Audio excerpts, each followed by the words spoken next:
राम राम मंडळी. तर आम्ही चाललेलो आज सकाळ सकाळ पंढरपूरला. सकाळ म्हणजे दुपार झाली पण आज ऊन नव्हतं. अर टोपी गेली माझी. टोपी गेली तोपर्यंत मग काय टोपी आणाय माघार जाण्यापेक्षा आमचे मित्र ट्रॅव्हलर प्रशांत यांनी आम्हाला टोपी आणून दिली बघा. पटकन टोपी घेतली. ती काय गाडीवर थांब नाही तर चला म्हणलं आता त्यांच्यापर्यंत सणाना बेरी जोशी भावना गाडी घेतली बघा. आम्ही चाललेलो पंढरपूरला औषध आणाय. 10-15 हजाराला आज खतरनाक मध्ये जाळ दूर होता. ती म्हणलं काय चाललंय कुठं पेपरला. तोपर्यंत म्हणलं आपल्या मोठ्याला गाडीत थोडंसं तेल टाकून घ्यावं. थोडंसं म्हणजे 110 रुपये तेल टाकून आम्ही आलो पंढरपूरच्या पुढे बघा. आमची चंद्रभागा नदी ऋषी भाऊ पोच कसा देतोय बघा. खतरनाक मध्ये पाणी सोडलंय. आबाळ बघा कसला आले. आज पाऊस 100% येणार होता बघा. आज करते काय म्हणून आपण गेलो पंढरपुरात डायरेक्ट. आज घुसलो. पाऊस चालू झाला तो पण ऋषीभाऊनं डायरेक्ट बस स्टँडला गाडी घेतली बघा. कोण दिसलं तर नाही ऋषीभाऊला पण ओंकार ब्लॉगर दिसलं बघा. इथं आमचे मित्र ओंकार ब्लॉगर काय ती पण ब्लॉगच काढायला चालू होते बघा. त्यांची आयडिया आहे बघा. आयडिया बघितली तोपर्यंत त्यांनी स्प्राईटचा दानका उठवून दिला. 4 स्प्राईट चौघांना घेतले. ठेकेदाराला तिकडे चालत. ठेकेदार म्हणलं चला पटकन आपल्याला औषध घ्यायची. औषध घेतली. पैसे काना मोजलं ठेकेदारनं. 14-15 हजार औषध घेतली बघा.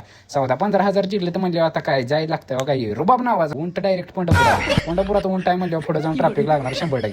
ट्रॅफिक लागलं. ट्रॅफिक म्हणून कसं तर निघालो छत्रपती शिवाजी महाराज चौकाला. तिकडे कशाला चालू. तिकडे चाललेलो होता. ऋषीभाऊ म्हणला 15,000 गेले तर अजून 150 जाऊ दे पण पोटपूजा खतरनाक मध्ये झाली पाहिजे. ऋषीभाऊला म्हणलं खाऊन घे बाबा आता एकदाच किती खायचा तेवढा. आमचा ऋषीभाऊ म्हणजे खायच्या भानगडीत साधा सुद्धा माणूस नाही. घेतलं खाऊन. तुम्ही तोपर्यंत लाईक शेअर फॉलो सबस्क्राईब करा. धन्यवाद मंडळी.